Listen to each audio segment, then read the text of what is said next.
You ask Tiger to solve. This deals with linear equations with one unknown. The final result is x equals -17/5. Let's solve it step by step. Group all constants on the right side of the equation.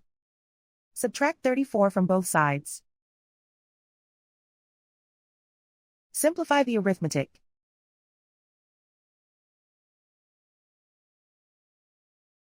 Isolate the x.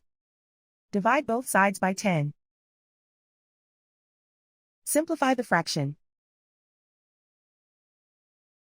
Find the greatest common factor of the numerator and denominator. Factor out and cancel the greatest common factor. And so the final result is x equals -17/5.